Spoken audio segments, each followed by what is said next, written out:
ሰላም ጤና ይስጥልኝ። የዕለቱን ዜናዎች ይዤላችሁ መጥቻለሁ። አብራችሁን ቆዩ። የኢትዮጵያ የባህር በር ጥያቄ አዎንታዊ መልስ እስኪያገኝ ድረስ የሚዘጋ ፋይል አይደለም። ወይዘሮ ኬሪያ ኢብራሂም የቀድሞው የፌዴሬሽን ምክር ቤት አፈ ጉባኤ የኢትዮጵያ የባህር በር ጉዳይ አዎንታዊ መልስ እስኪያገኝ የሚዘጋ ፋይል ስላልሆነ የተጀመረውን ሰላማዊና ዲፕሎማሲያዊ የባህር በር ጥያቄ ተጠናክሮ መቀጠል እንዳለበት የቀድሞ የኢፌዴሪ ፌዴሬሽን ምክር ቤት አፈ ጉባኤ ወይዘሮ ኬሪያ ኢብራሂም ገለጹ። ወይዘሮ ኬሪያ ለውሃት ጋዜጣ እንደገለጹት የባህር በር ጥያቄው ኢትዮጵያ ካላት የሕዝብ ብዛትና የኢኮኖሚ እድገት አንጻር ያለ ባህር በር መኖር ስለማይችል ጥያቄው አዎንታዊ መልስ እስኪያገኝ ድረስ የሚዘጋ ፋይልም አይደለም። የባህር በር ጥያቄ አዎንታዊ መልስ ሳያገኝ የሚቀለበስ ወይም ሊዘጋ የሚችል ፋይልም አይደለም ሲባል ጥያቄው ባይመለስም የቀጣዩ ትውልድ የቤት ስራም የሚሆን ነው ሲሉም ገልጿል። የኢትዮጵያ የባህር በር ላይ ጥያቄ ማንሳቷ ፍትሐዊና ሕጋዊና ትክክለኛ መሆኑን ያነሱት ወይዘሮ ኬሪያ ይህ ጥያቄ መዘግየቱ ካልሆነ በስተቀር በአሁኑ ጊዜ እንደ ጥያቄ መነሳቱ ተገቢና ፍትሐዊ መብት ነው። ስለዚህ ፍትሐዊ መልስ እስኪያገኝ ድረስ ተጠናክሮ መቀጠልም አለበት ሲሉም ተናግረዋል።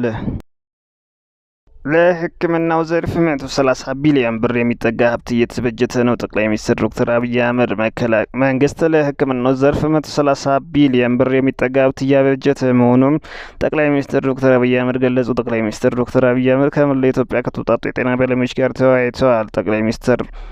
ጠቅላይ ሚኒስትሩ መንግስት የጤናውን ዘርፍ ውጤታማ ለማድረግ ትኩረት ሰርቶ እየሰራ እንደሚገኝም አብራርተዋል። በዚህም ባለፉት ዓመታት ለጤናው ዘርፍ እየመደበ ያለውን በጀት እያሳደገ ይገኛል ብለዋል። ከጥቂት ዓመታት በፊት በቀጥታ ለጤናው ዘርፍ ይመደብ የነበረው ሀብት 70 ቢሊዮን ብር ገደማ እንደነበር አስታውሰው በአሁኑ ወቅት በመንግስት 130 ቢሊዮን የሚጠጋ ሀብት መመደቡን አስታውቀዋል። ከዚህ በተጨማሪ ባለፈው ዓመት መንግስት 9 ቢሊዮን ብር ለመድኃኒት ግዢ ድጎማ ማድረጉን ጠቅላይ ሚኒስትሩ ገልጸዋል። መንግስት ለሕክምናው ዘርፍ የሚያወጣውን ወጪ ከየትኛውም ጎረቤት ሀገራት እንደሚበልጥ ተናግረዋል።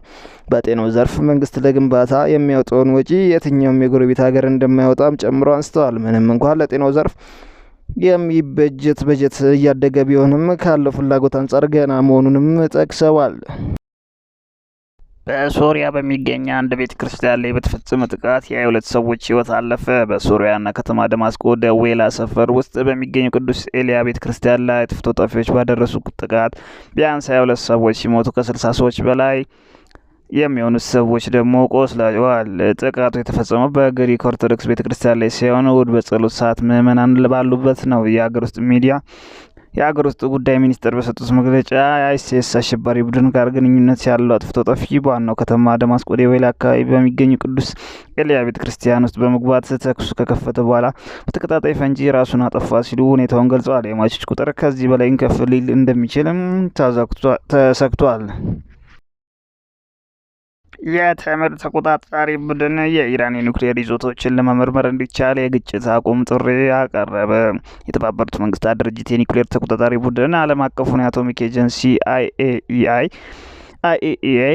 ኃላፊው ራፋኤል ግሮሲ የኢራን የኒውክሌር ይዞታዎችን ለመመርመር እንዲቻል የግጭት አቁም ጥሪ ያቀረቡ። ኃላፊው በቪየር ለሚገኙ የዓለም አቀፉ የአቶሚክ ገዢዎች ቦርድ በሰጡት መግለጫ ለማንኛውም ስምምነት ቅድመ ሁኔታዎች በመሬት ላይ ያለውን እውነታ ማረጋገጥ ነው። ይህም ሊሳካ የሚችለው በዓለም አቀፉ አቶሚክ ኢነርጂ ኤጀንሲ ፍተሻ ብቻ ነው ብለዋል። አክለውም አስፈላጊ የደህንነትና የጸጥታ ሁኔታ ተመቻችቶ ኢራን የአቶሚክ ኤጀንሲ ቡድን ወደ ይዞታዎች አስገብታ ሁኔታውን ለመገምገም የግጭት ማቆም መሰረታዊ ነው ብለዋል። የኢራን ጦር ጄኔራሎች ለአሜሪካ ጥቃት ቆራጥ ምላሽ እንደሚሰጡም አስጠነቀቁ። በርካታ የኢራን ጦር ጀቶች አሜሪካ በሀገራቸው ላይ ለፈጸመችው ጥቃት ቆራጥ ምላሽም እንደሚሰጡም አስጠነቀቁ። የኢራን ጦር ዋና አዛዥ አሚር ሀታሚ የጦር መኮንኖችን በወታደራዊ ክፍል ሲያነጋግሯቸው የሚያሳዩ ቪዲዮ የሀገሪቱ ሚዲያዎች አውጥተዋል። አሜሪካ ከዚህ ቀደም በኢራን ላይ በፈጸመቻቸው ወንጀሎች ቆራጥ ምላሽ ሰጥተናል፣ እናም አሁኑም በተመሳሳይ ይሆናል ብለዋል። የኢራን ጦር ኃይሎች ዋና ኤታማዦር ሹም አብዶበር ሞሳቪ በበኩላቸው አሜሪካ በፈጸመች ጥቃት በቀጠናው ባሉ ወታደሮቿ ላይ ጦራቸውን ማንኛውም እርምጃ ሊወስዱ የሚችሉበት እድል ከፍታለች ብለዋል። ኤታማዦር ሹሙ አክለው ኢራን በፍጹም ወደ ኋላ አትመለስም ብለዋል። የኢራን የውጭ ጉዳይ ሚኒስትር እና ፕሬዝዳንት ፑቲን ሊወያዩ ነው። ወደ ሞስኮ ያቀኑት የኢራን የውጭ ጉዳይ ሚኒስትር አባስ አርጋቺ ከሩሲያው ፕሬዝዳንት ቭላዲሚር ፑቲን ጋር ሊወያዩ መሆኑን ተገለጸ። የውጭ ጉዳይ ሚኒስትር ከፕሬዝዳንቱ ጋር የሚያደርጉት ውይይት መሰረታዊ እንደሆነም ገልጸው በተመድ ተግዳሮቶች እና ስጋቶች ላይ ያተኩራልም ተብሏል። በተባበሩት መንግስታት የሩሲያ ተወካይ አሜሪካ በኢራን ኒውክሌር ይዞታዎች ላይ የፈጸመችውን ጥቃት አውግዘው አሜሪካ በዚህም አዙሪቱን የማያልቅ ሁኔታ ከፍታለች ብለዋል። የኢራን የውጭ ጉዳይ ሚኒስትር ከፑቲን ጋር የሚገናኙ ከሆነ ጠንካራ የቃላት ድጋፍ ሊቸራቸው እንደሚችልም ቢታመንም ከሩሲያ ወታደራዊ እርዳታ የማይመስል ነውም ተብሏል። ለዚህም ምክንያቱ ሩሲያ ትኩረቷን ከዩክሬን ጋር የምታደርገው ጦርነት መሆኑ ነው። ምንም እንኳን ሩሲያና ኢራን ስትራቴጂክ አጋር ስምምነት ቢኖራቸውም ይህ የመከላከያ ስምምነት አይደለም። ይህ ለኢራን ወታደራዊ ድጋፍ እንድትሰጥ የሚያስገድድም አይደለም። ባለፈው ሳምንት ኢራን ከሩሲያ ወታደራዊ እርዳታ ላለመጠየቋን ፕሬዚዳንት ፑቲን ተናግረው ነበር። ፑቲን ከኢራንና ከእስራኤል ጋር ጥሩ ግንኙነት የመሰረቱ ሲሆን ከዶናልድ ትራምፕ ጋርም ጥሩ ግንኙነት ለመፍጠርም ፍላጎት አላቸው። እስራኤል 6 የኢራን አየር ማረፊያዎችን በማጥቃት 15 አውሮፕላኖች ማውደሟን አስታወቀች። የእስራኤል ጦር 6 የኢራን ማረፊያ ላይ ጥቃት በመፈጸም 15 አውሮፕላኖችን ማውደሙን አስታወቀ። ጦሩ በተጨማሪ የአውሮፕላን ማኮብኮቢያዎችን በጥቃቱ መጉዳቱን አክሏል። የእስራኤል መከላከያ ኃይል በማህበራዊ ሚዲያ ገጹ ላይ ባሰፈረው ጽሁፍ ጥቃቱ የተነጣጠረባቸው አየር ማረፊያዎች በሀገሪቱ ምስራቅና ምዕራብና መካከለኛው ግዛቶች መሆኑንም አክሏል። ጦሩ እንደገለጸው በድሮን ጥቃቱ ኤፍ-15 እና ኤፍ-15 ተዋጊ ጀቶች፣ ነዳጅ መሙያ አውሮፕላን እንዲሁም ኤች-1 ኮብራ ሄሊኮፕተርም ወድሟል። በተጨማሪም የአውሮፕላን ማኮኮቢያዎችና የከርሰ ምድር ታንከሮች ጉዳት ደርሶባቸዋል ብለዋል።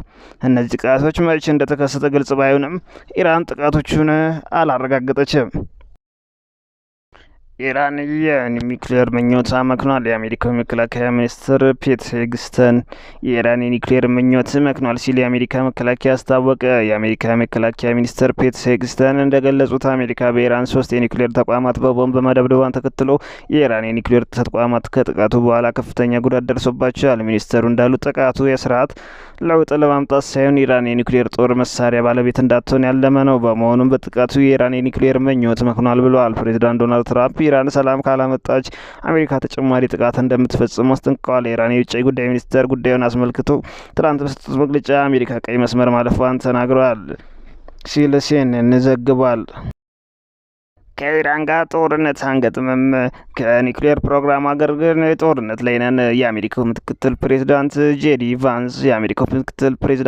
ቫንስ ለኤንቢሲ እንደተናገሩት ከኢራን ጋር ጦርነት አንገጥምም፣ ከኒውክሌር ፕሮግራም ጋር ግን ጦርነት ላይ ነን ብለዋል። የአሜሪካው ምክትል ፕሬዚዳንት ጄዲ ቫንስ ከጥቃቱ በኋላ ኢራን ለአሜሪካ ተዘዋዋሪ መልእክቶችን እንደላከችው ውርለት ቢያስታውቁም ማብራሪያ ግን መስጠት አልፈለጉም ብለዋል። ምክትሉም ፕሬዚዳንቱ እሁድ ዕለት በአሜሪካ ጦር ቦምበር አውሮፕላን በ3 የኢራን የኒውክሌር ማበልጸጊያ ጣቢያዎች መውደማቸውን ከመግለጽ የተቆጠቡ ቢሆንም ኢራን መሳሪያ የማምረት አቅሟ በእጅጉ ቀንሷል ሲሉም ገልጿል። የትራምፕ አስተዳደር ኢራን ላይ የመንግስት ለውጥ የማምጣት እቅድ እንደሌለውና በመግለጽ ዩናይትድ ስቴትስ የኢራን አመራር ለመጣል እየፈለገች እንዳልሆነም አንጽቶት ሰጥተዋል። ኢራን የኒውክሌር ምኞት መክኗል። የአሜሪካው መከላከያ ሚኒስትር ፔት ሄግስተን የኢራን የኒውክሌር ምኞት መክኗል ሲል የአሜሪካ መከላከያ አስታወቀ። የአሜሪካ መከላከያ ሚኒስትር ፔት ሄግስተን እንደገለጹት አሜሪካ በኢራን 3 የኒውክሌር ተቋማት በቦምብ መደብደቧን ተከትሎ የኢራን የኒውክሌር ተቋማት ከጥቃቱ በኋላ ከፍተኛ ጉዳት ደርሶባቸዋል። ሚኒስተሩ እንዳሉት ጥቃቱ የስርዓት ለውጥ ለማምጣት ሳይሆን ኢራን የኒውክሌር ጦር መሳሪያ ባለቤት እንዳትሆን ያለመ ነው። በመሆኑም በጥቃቱ የኢራን የኒውክሌር ምኞት መክኗል ብለዋል። ፕሬዚዳንት ዶናልድ ትራምፕ ኢራን ሰላም ካላመጣች አሜሪካ ተጨማሪ ጥቃት እንደምትፈጽም አስጠንቅቀዋል። የኢራን የውጭ ጉዳይ ሚኒስትር ጉዳዩን አስመልክቶ ትናንት በሰጡት መግለጫ አሜሪካ ቀይ መስመር ማለፏን ተናግረዋል ሲል ሲኤንኤን ዘግቧል። ኢራን ወሳኝ የሆነውን የነዳጅ መተላለፊያ መስመር እንዲዘጋ ተጽዕኖ ለመፍጠር አሜሪካ ለቻይና ጥሪ ያቀረበች። ኢራን የዓለማችን 1/5ኛው የድፍድፍ ነዳጅ ዘይት መተላለፊያ የሆነውን የሆርሙዝ ሰርጥ እንዳትዘጋ ተጽዕኖ ለመፍጠር የአሜሪካ ውጭ ጉዳይ ሚኒስትር ማርኮ ሩቢዮ ለቻይና ጥሪ ያቀረቡ። አሜሪካ በኢራን ላይ ለፈጸመቻቸው ጥቃት ተከትሎ በኢራንና በኦማን መካከል የሚገኘውን የሆርሙዝ ሰርጥ እንዲዘጋ የሀገሪቱ ፓርላማ መወሰኑን የኢራን መንግስታዊ ሚዲያዎች ዘግበዋል። የቻይና መንግስት በዚህ ጉዳይ ላይ ተጽዕኖ እንዲያደርግ አበረታታል። ምክንያቱም እነሱም ቢሆን ነዳጅ ለማግኘት በሆርሙዝ ሰርጥ ላይ በእጅጉ ጥገኛ ስለሆኑ ሲሉም ሩቢዮ ለፎክስ የዜና ወኪል ተናግረዋል። ሩቢዮ ለኢራን ባስተላለፉት መልእክት ይህን ካደረጉ ሌላ አስከፊ ስህተት ነው፣ ለእነርሱም ቢሆን ኢኮኖሚያዊ ራስን ማጥፋት ነው የሚልም ማስተያየት ሰጥተዋል። በዚህም ወሳኝ የመተላለፊያ መስመር የነዳጅ አቅርቦት መስተጓጎል ለዓለም ምጣኔ ሀብት ከፍተኛ መዘዝን ያስከትላል የተባለ ሲሆን የዓለም አቀፉ የነዳጅ ዋጋ እንዲያሻቅብ ያደርገዋል። በተጨማሪም በዚህ መስመር ዋነኞቹ ነዳጅ አስመጪዎች ቻይና፣ ህንድና ጃፓን ከፍተኛ ችግር የሚያስከትልባቸዋል ተብሏል። ተንታኞች የሆርሙዝ ሰርጥ የመዝጋት ስልጣን ከፓርላማው ይልቅ የጸጥታ ባለስልጣናቱ ነው ይላሉ። ለዚህም የሚሰጡት ምክንያት ኢራን በሰርጡ በኩል ለራሷ ውጭ ንግድ የምትጠቀሙ በመሆኑ ራሷን የሚጎዳ አጸፋዊ እርምጃም እንደሆነም ይጠቅሳሉ። ዩናይትድ ስቴትስ በቅርብ አጋሯ በኢራን ላይ የሰነዘረችውን የአየር ጥቃት አጥብቃ እንደምታወግዝ አስታወቀች። ይህ መግለጫ የወጣው ፒዮንግያንግ ከቴህራን ጋር ያላትን የጠበቀ ወዳጅነት በድጋሚ የሚያረጋግጥ ነው። የሰሜን ኮሪያ ውጭ ጉዳይ ሚኒስትር ቃል አቀባይ እሁድ ዕለት በወጡት መግለጫ የአሜሪካ ጥቃት የአንድ ሉዓላዊ ሀገር የግዛት አንድነትና የደህንነት ጥቅሞችን በኃይል የረገጠና የተባበሩት መንግስታት ቻርተርን የሚጥስ ነውም ብለውታል። ቃል አቀባዩ ለቀጠናው ውጥረት መባባስ ተጠያቂ ያደረጉት እስራኤልን ሲሆን የማያቋርጡ የእስራኤል የጦርነት እንቅስቃሴዎችና የግዛት ማስፋፋት በምዕራባውያን አገር ድጋፍ የሚደረግለት ነው ሲሉ ከሰዋል። በመግለጫውም ዓለም አቀፉ ማህበረሰብ የአሜሪካና የእስራኤልን ግጭት ቀስቃሽ ድርጊት በአንድ ድምፅ